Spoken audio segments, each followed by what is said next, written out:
यदा यदा हि धर्मस्य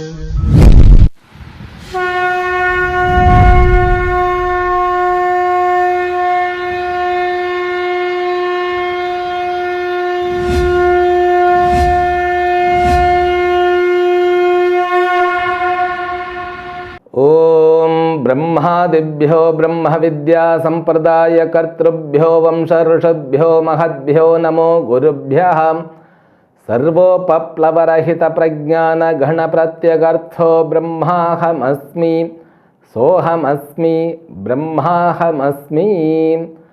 ओम प्रपन्न पारिजाताय तोत्र वेत्रैकपाणये ज्ञानमुद्राय कृष्णाय गीतामृतदुहे नमः।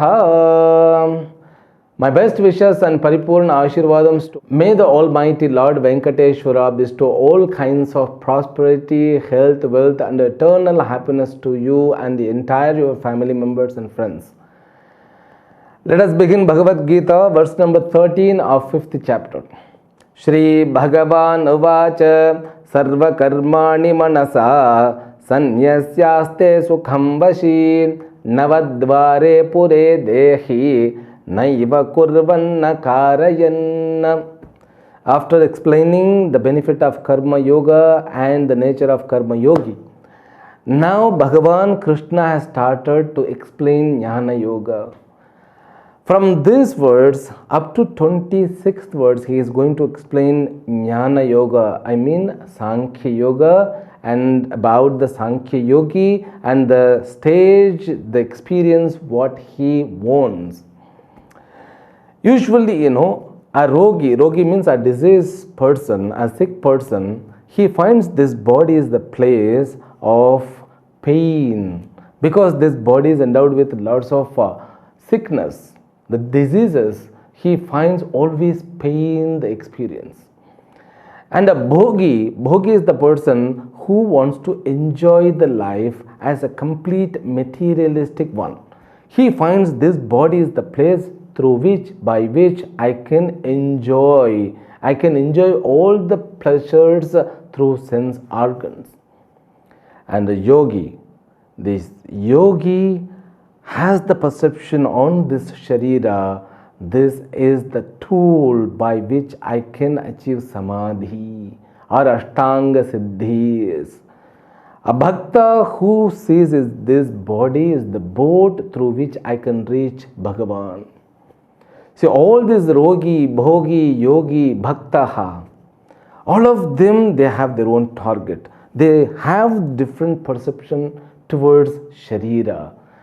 But a jnani differs from these all people. How he differs? Because with all these categories of people, they do have a destination, therefore they are endowed with expectations. Those expectations, most of the time, it appears as though longing for that end. A rogi, he wants to get rid of disease, he wants to get the healthy life. A yogi, he wants to gain the samadhi, therefore always focused, concentrated and making effort with the longing because he is attracted with the samadhi. And a bhogi, we need not to tell because he is longing for all the bhogas. This Tulasidasa was the best example who became a big mahant, big sant, he became a big sadhu and jnani too. So his life had a beautiful incidents. So he was longing for the urge to get with his wife. Then he totally gave up everything. Then he became jnani. A bhogi who wants to always gain the pleasure through sensory organs, it becomes a headache, hurdles, obstructions for him to gain the spiritual practices. But this bhakta, he also has the longing to reach Bhagavan, to have the darshan. Even Ramakrishna Paramahamsa, who was longing for darshan of Kali. But a Brahmajnani who doesn't contain the longing and who rejoice in this body, the body which is known as a city, the city which is endowed with 9 gates. That's what Krishna is bringing nice explanation about Jnani's mentality. Because actions are going on, our body is endowed with action. Those action has got the center point. That center point is known as ego. Whatever you do, you have to satisfy your ego. All karmas, whatever is undergoing through your body and sense mind, it is centered in your ego. Therefore, when somebody asks, will you have a cup of coffee? Again, immediately you will reply, no, I don't like coffee, but I would like to have a chai, tea.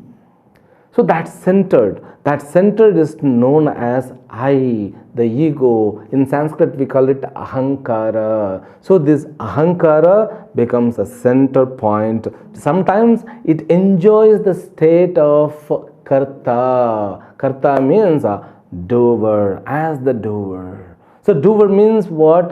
That which is endowed with doership. That doership, it automatically happens in him with ahankara. Ahankara proclaims the doership. When the chai means tea is provided, so when you sip the tea, every sip is enjoyed with doership.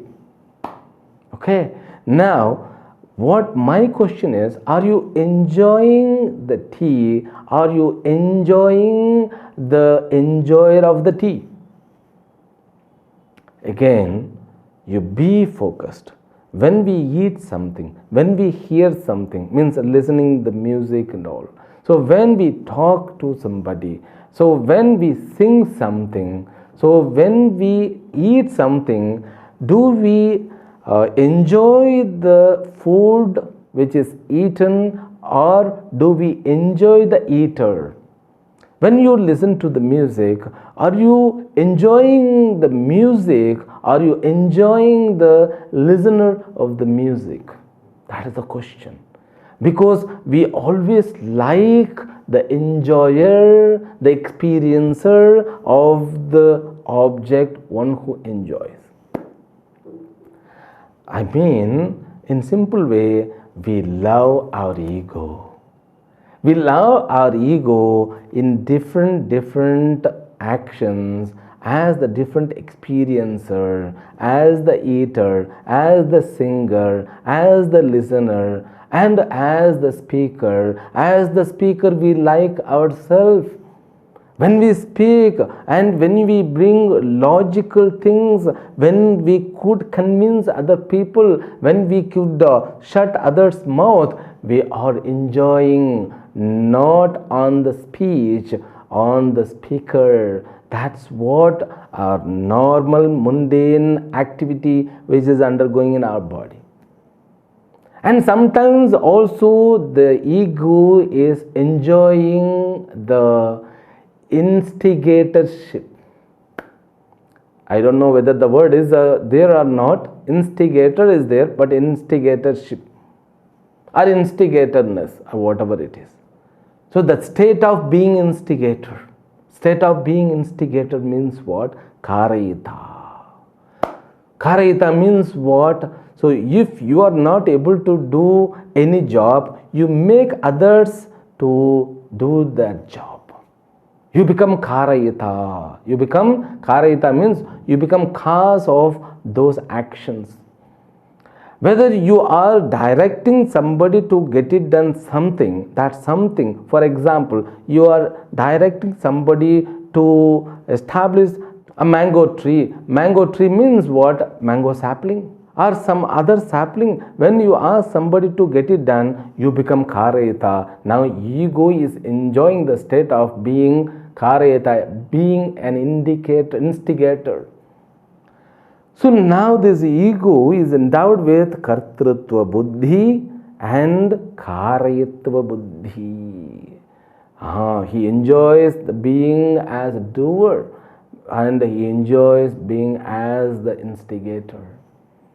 But the jnani, he gives up the connection with the doer and instigator. He just identifies with the real self, who is the witness, who dwells in the body alone. All this doer and instigator and witness, three of them are experienced in the body itself. Ajnani, he just swifts his attention and he identifies with the real self. Then this ego, which is connected with karma, it goes along with the karma. Nothing will affect the real self. Whatever is being affected, ego becomes center for it. That is what operation which is known as Jnana Yoga. This nine-gated city is endowed with a king. That king is, it seems to be ego. No, that ego is a fake king. The real king who gives reality to all this activity, all this including ego, mind and sense complex. So these indriyas are given energy by that real king, that's I. That person who is called Jnana Yogi, he could be with that, he could identify with that real I, he becomes non-doer. Okay, and he is also becoming non-instigator. So when he drinks the chai, tea or coffee, so he is witnessing the drinker of the coffee. He is also witnessing the coffee and taste of the coffee, the taste, tongues or buds of taste, and also he is witnessing the coffee drinker. It's a beautiful way of implementing the knowledge. Every creature has the capability. Creature means the human being. Even in our Puranas, so many animals, they also got rid from their ego. That's what Hanuman is the big example. Jambavan is the big example. And even Tataka was the big example. Garuda is the big example. So these all understanding Jnana Yoga brings complete happiness, complete satisfaction with ourselves. Okay, next words, let us read. Na kartratvam na karmani lokasya srujati prabhu na karma phala sanyogam svabhavastu pravartate. So this Atma is not endowed with doership and even enjoyership. That's what is going to be the next words. Now in these words, he wants to make us clear this Atma, also known as Ishvara. So when a bhakta, he does the job, a karma yogi, when he does the karma, he surrenders everything to the Lord. It means what? Lord becomes overlord of karma phala, isn't it? He is karma phala dhata, the first level of understanding. Ishvara is the karma phala dhata, who creates a body, who creates the world for us to enjoy our karma phala. That was the first understanding which we had. A karma yogi, in order to get maturity, he should give up all the karma phala. To give up to whom? To Lord Ishvara, to surrender Lord Ishvara. So when he surrenders, he is not affected by that karma phala. So when he constructed the temple, the karma yogi who constructs the temple, so by having in his mind, because I get the sankalpa also I see as the prasada. A karma yogi, whatever the sankalpa comes in his mind, so if he gets the thought of constructing the temple, he sees as the prasada, okay, this is the instruction which is in the form of prasada I got from my Yashta Devata. Then he makes all the efforts to construct the temple. While constructing itself, he says, the Deva Agnyaya, Ishvara Agnyaya, by the order of Ishvara, I am constructing this temple. This is not my wish, this is Ishvara Sankalpa. After the completion of the temple, he just surrenders all the credibility which he gets through constructing the temple on the feet of Ishvara. That's what we saw in the beginning. It means Ishvara receives all the karma phalas. That's what the meaning. When he gives up and Ishvara should take, it means Ishvara is endowed with greediness. He becomes greedy, So that's what here clarified. Ishvara is not endowed with karma phala. Even he is not providing kartrutva. That's because of your ignorance you had kartrutva. The doership is because of your ignorance. That ignorance because of swabhava. That's the nature of the body called prakriti tattva. That's what we call it anadi. Anadi means Vedanta is not going to answer for it. How problem has arisen. So we will figure it out, okay, this is the cause. Then we will focus on the salvation, not on the cause of the problem. Now somehow problem has been taken place. We have got karma phala. That karma phala is because of karma. Karma is because of ignorance, means a desire. Desire is because of ignorance. This whole sequence, finally I have to deal with my ignorance. I have a job to remove my ignorance. In order to remove my ignorance, I have to go to a guru to pursue a knowledge about myself. If I get the knowledge about myself, I can remove the ignorance of myself. It's a beautiful way of living, isn't it? But it looks, Swamiji, already, we are getting giddiness. We need not to become tensed. It's very simple. My ignorance has made me as a karta. My ignorance makes me to enjoy the instigatorness, karayita. So if I understand it, I cannot even blame the Ishvara. So Ishvara provides you whatever you need. But when you surrender to him, so he just has the witnessing activity. He just blesses on you to become matured. Okay. So that's the first level of understanding. The second level of understanding is when you find identification with Ishvara, you become one with Ishvara. So when you become one with Ishvara, Ishvara is you. So you cannot be cast for the kartrutva. It's impossible. This is, we need to dig a little bit more to understand. Let me give one more time the same thing. A karma yogi. Karma yogi means who wants to get purification of the mind. He uses karma. When he uses karma as the karma yoga, in order to convert karma into karma yoga, he has to sacrifice. Yajna bhavena. With the help of Yajna bhava, he has to sacrifice his all karma phala to Ishvara. So when he sacrifices karma phala to Ishvara, does Ishvara receives all the karma phala? No, Ishvara blesses. He blesses because he is not endowed with the desire. Okay, he is giving all the karma phala. I should take all the karma phala, then I can grow myself. He never. He just blesses.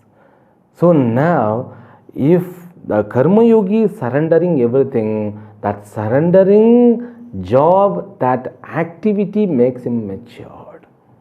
It's not that Bhagavan everything he receives, but he believes Bhagavan is receiving. Once he has become pure in mind, he could see the Bhagavan and me, they are not two things, they are one and the same. Then he could find there is no kartritva, there is no karayatva.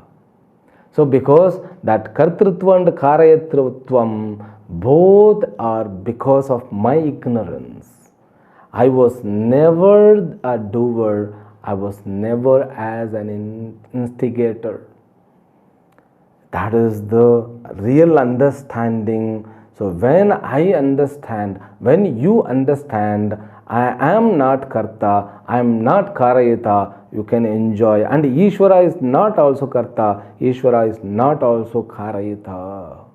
That is the complete understanding, because there is no connection, and even there is no connection between karma and karma phala, because karma is the same for all. Okay, so a same karma can give different fruits. The connection also made by the author of karma alone. When a karma is done, performed by a doctor, doctor also cuts the stomach, okay, in order to protect a person's life. But a thief, he wants to, steal all the things. When somebody is opposing, he is also cutting their stomach in order to collapse their life. The cutting is the same karma, but it differs, it gives different fruits because of karta, ahankara, doership. Therefore, Bhagavan is making a complete clarity. The karma and the karma phala, they are different. The connection is given by the ahankara alone. But when you realize yourself, you are beyond karma, you are beyond ahankara, then you get rid of all the activity. You could see yourself as the witness. That's what continues in the next verse also. Nadatte kasyachit papam nachaiva sukrutam vibhu ajnanena vratam jnanam tena muhyanti jantavaha. He is not also enjoying bhoktritva. Bhoktritva means enjoyership. So this I is not endowed with doership, and it is not also endowed with enjoyership.